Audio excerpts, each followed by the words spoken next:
Hi, and welcome to the Business Book Challenge by the Coaching Network. I'm Maria Medina, and I'm a business and networking coach. I'm also the founder and CEO of the Coaching Network. You can find more information about me and my company at thecoachingnetwork.com. Today, we're going to be analyzing the book, The 7 Habits of Highly Effective People by Stephen Covey. I want to make sure that you get the most out of this review, so I'm going to go through each of the habits one by one with some actionable steps that you can take, both from experience in running my own businesses as well as other businesses like my clients or my professional connections.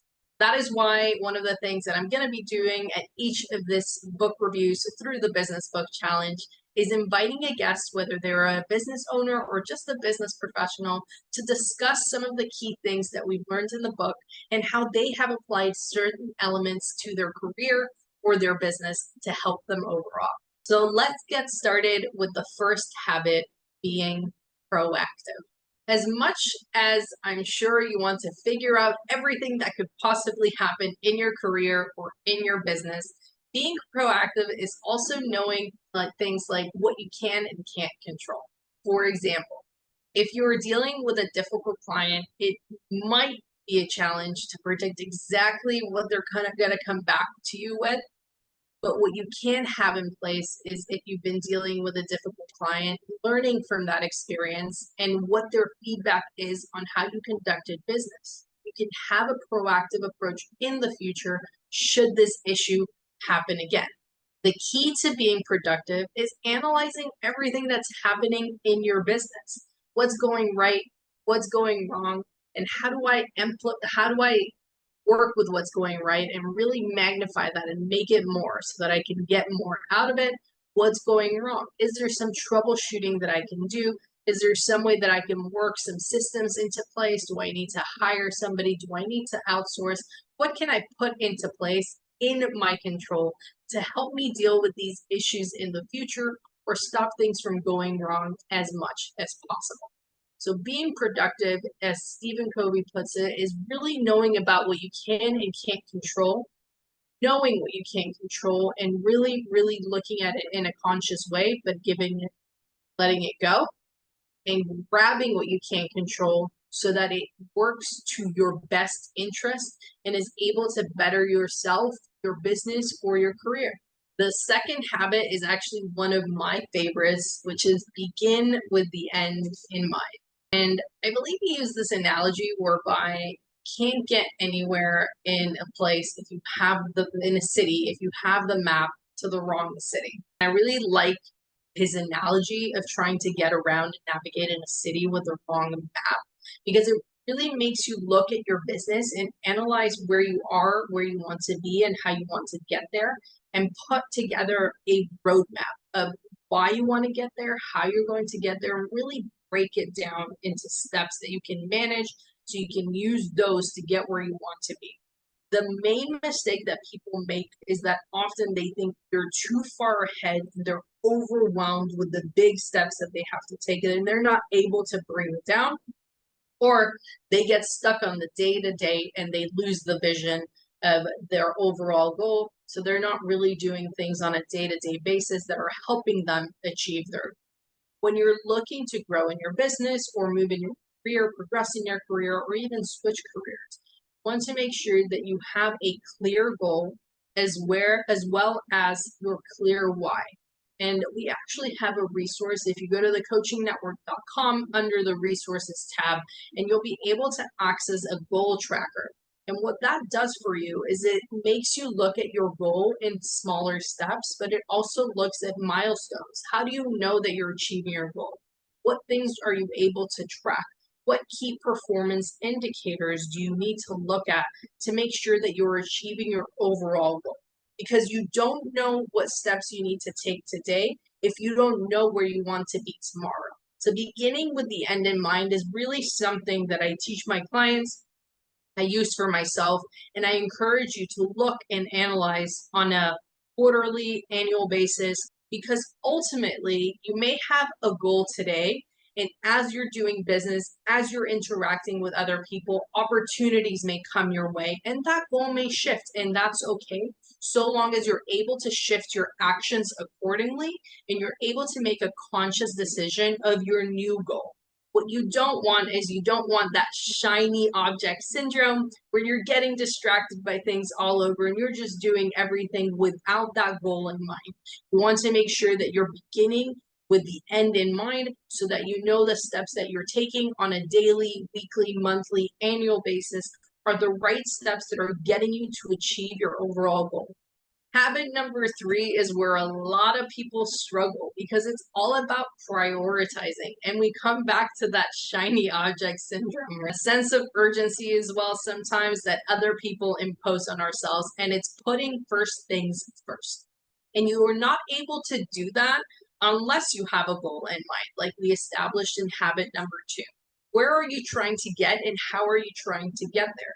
If you begin with that end in mind and you have a clear vision of where you want to get, as distraction comes in, as urgency from other people, whether it's vendors, suppliers, customers, partners come in, you're able to really analyze, hey, is this going to help me achieve my overall goal? Is this an activity that I want to engage with in order to help me achieve that goal? Or is this not a priority for me and can be put aside? Something that I give to my clients and is very helpful is a priority matrix that you can actually Google, or you can go to the Coaching Network site again under the resources section and you can download that. And it helps you look at the items that you need to focus on a regular basis by how much they're going to help you in your business, as well as how much time they're going to take away from you. So there are certain things that maybe you're not the expert and you need to outsource, but you still need to make a priority out of them, whether it's by consulting with a professional that is an expert in that field, or by dedicating time on a monthly basis to look into. Or it might be something that, hey, this is a new skill that I'm able to learn so that I can then apply to my business because this is a priority. This is something that I should be applying in my business. I should be doing. But you want to make sure that you're prioritizing your items. And what usually happens is we get priorities imposed on us by other people. That often happens when we're not working with ourselves, but it also happens when we're a small business owner because our clients often give that to us. And it's that common saying, which is your lack of planning does not constitute an emergency. To me, I often like to say that because a lot of the time, clients will come with urgent needs and they expect you to take care of them straight away. What you need to make sure is that you're analyzing needs as they're coming in, whether they're from clients, vendors, suppliers, or partners. Is this something that I should be taking on right now? Or is this a sharp conversation that I should be having right now? Hey, I understand your urgency.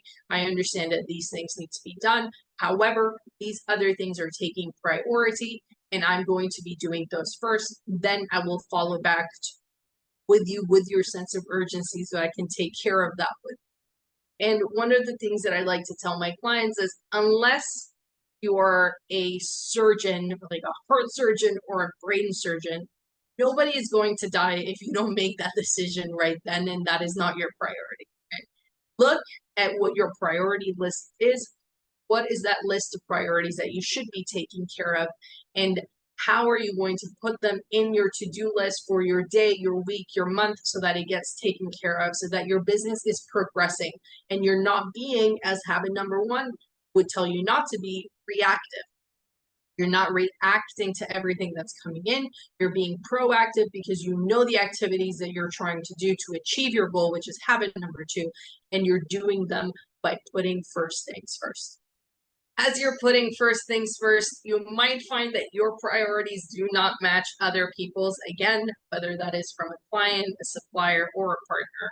And this is where you want to take habit number 4 into action and establish that win-win scenario. Hey, you're coming to me with this need or this issue. This is what I think is the need and the issue. Let's come together to come up with a solution that is beneficial to the both of us. What often happens is you may get people that don't want to budge and they think that their priority is bigger than yours. But that is why it's very important for you to have a very clear end in mind and goal. Have a reason why you're doing these things. You have a reason why you're prioritizing these things. If you have that very clear in your mind, negotiations with people that are less willing to budge are going to be easier because you bring that confidence in the things that you're doing. Have that confidence behind you of what you want to achieve, how you want to achieve it, and what you need to do in order to do that. So when somebody comes in and the priorities are misaligned, you're able to negotiate a little bit better because you have that confidence behind you. You have that why, you have that how, you have that reason, and you're able to come up more easily with win-win scenarios because you're not just only saying, no, my priority is more important. You're able to justify why it is, why it isn't. You're able to then come up with a solution that is beneficial to both parties. In order to do that, we want to look at habit number 5. To be able to come up with a solution that's beneficial to both parties, you really want to be able to understand the other person and where they're coming from. You want to be in their shoes to see why that is their priority, what they're trying to achieve, what they're trying to communicate, or what they're trying to accomplish with you. And that's why habit number 5, seek first to understand and then be understood, is such an important habit. Want to make sure you understand where other people are coming from so that you know whether your solution, whether your service, whether your product is actually a good fit for whatever it is that you're both trying to accomplish.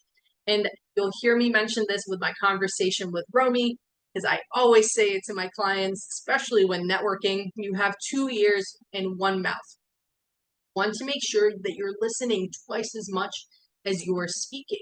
And you want to make sure that you are actively listening and not just listening to respond. You don't want to come up with a response just to justify your side of the story. You want to understand exactly where the person is coming from.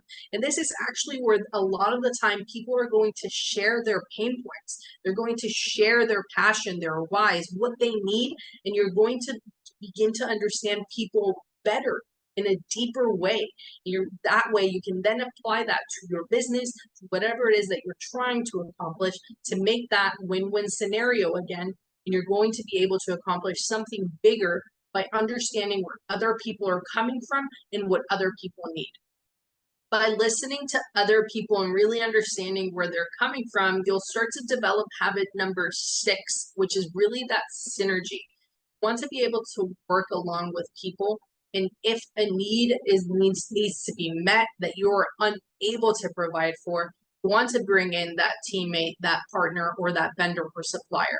You want to make sure that you're looking for synergies all over. Stop focusing on competition. Stop focusing on, is this person going to take away my client? Is this person going to take away what their need is because they're going to be able to service it better? You go back, if you're able to understand the person, people do business with people they know, like, trust, and value. And that likability really comes from being heard.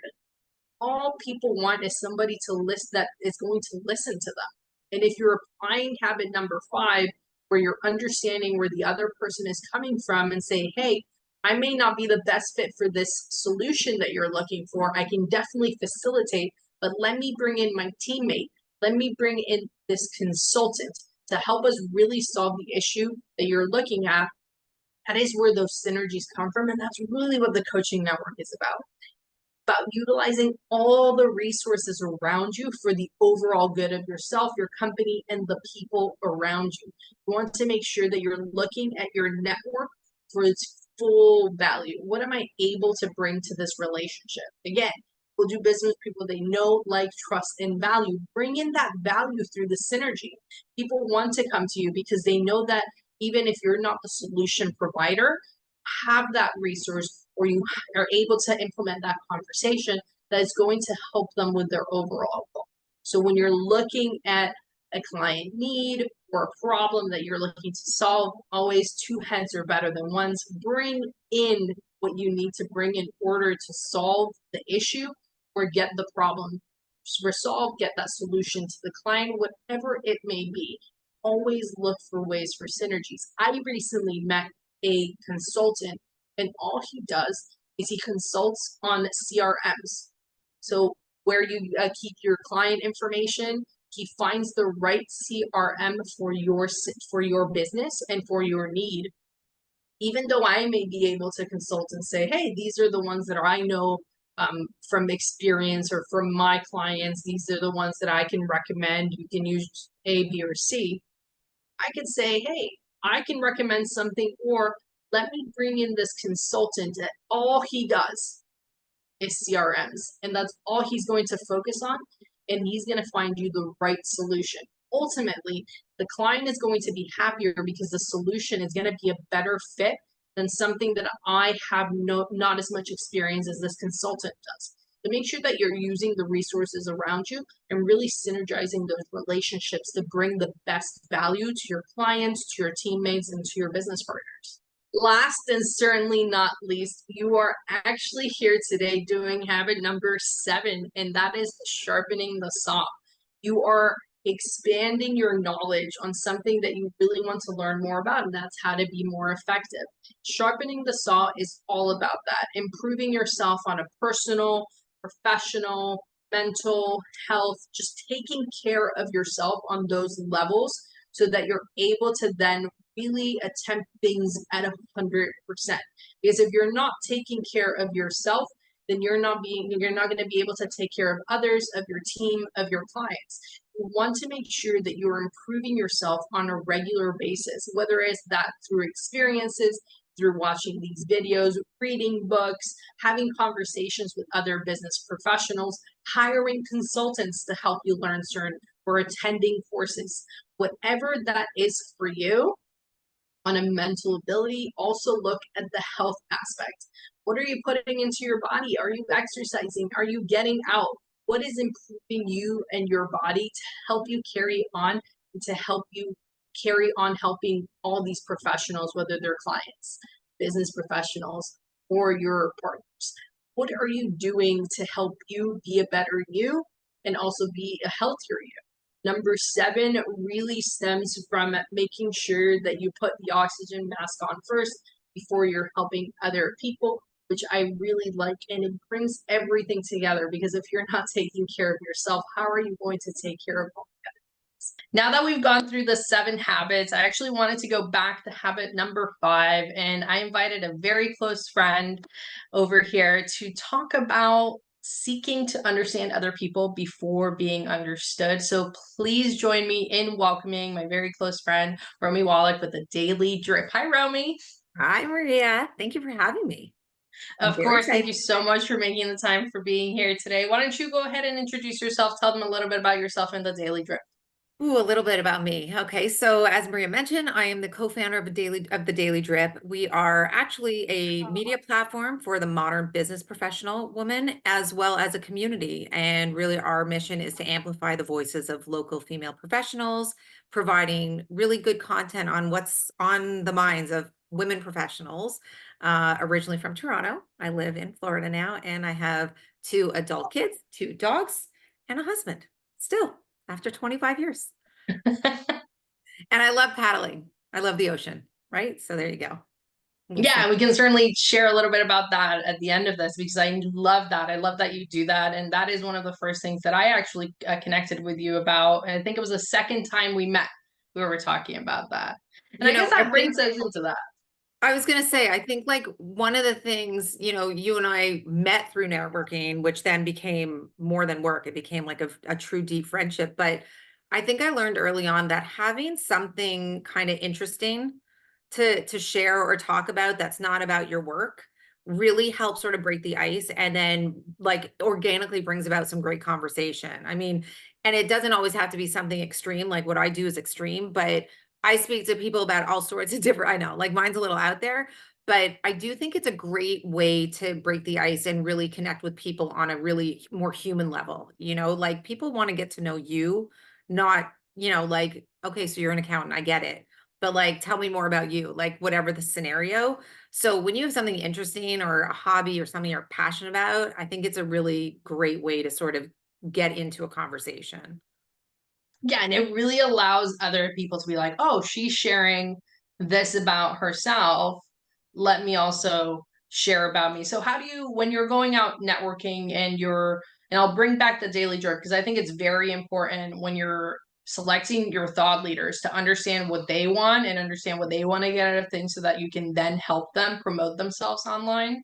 But on a more basic level, for somebody that is out there and they're going to events or they're having meetings with prospects, vendors, and the likes, what sort of conversations should they be having with these people when they engage? And I always tell my clients, you need to be allowing them to talk more than you because you have two ears, one mouth. Make sure that you're listening twice as much as you're speaking. So what kind of conversations should people be engaging with to enable to understand the other person a little bit better? Yeah, I think what's important is when you get into that conversation, like I tend to ask sort of questions that aren't necessarily about what they do first. And I think the way I personally have developed my network and my relationships, both personally and professionally, is I pay attention and try and hear and listen for things that give me an opportunity to say, hey, that's really cool. Do you know this person? Because you should really meet them. It'd be a great person for you to connect with. So for me, I listen a lot for where the opportunities become a place for me to connect people with each other. I want to be thinking, how can I add value and how can I do something for them without any strings attached, without looking for what's in it for me? So if I hear them say, I mean, I laugh, but like when I think of you, like one of the first things when we talked, and we talked about candy, we talked about sour candy. And so when I traveled to Toronto and I came back, I had it on my mind that I wanted to bring you back something that I loved, but I knew you would appreciate. And while I think it's not the most profound thing, people like to know that you were paying attention, and those little details go a long way. That's how you start to build the rapport. So Yeah, definitely. And that conversation that you just mentioned, so it's, people like to do business with people they know, so you got to be there to show yeah. up. They like, so hey, this lady got me sour candy, so of course I'm going to keep talking to her. The other two aspects, and you touched upon one of them, was they trust and they value you. So as you're building that value, if you say, hey, I'm going to introduce you to so and so, you better introduce them to so and so. And then they're building that trust because you're doing what you said that you were going to do. And what I find when I'm having conversations with people often, and I can see their brain working, and you're like, okay, where is this going? Are they listening to just respond? Or are they listening to truly listen, understand what I'm saying, and then connect with me in that way? Because if they're just listening to respond, I don't think this conversation is going, because they're just trying to get me to relate to them. It feels a little bit forced. Whereas if I'm talking to you and you're not thinking about yourself, you're thinking, oh, hey, I can introduce her to somebody else. I think you're right. That understanding that comes because you have to have some sort of understanding to make those introductions.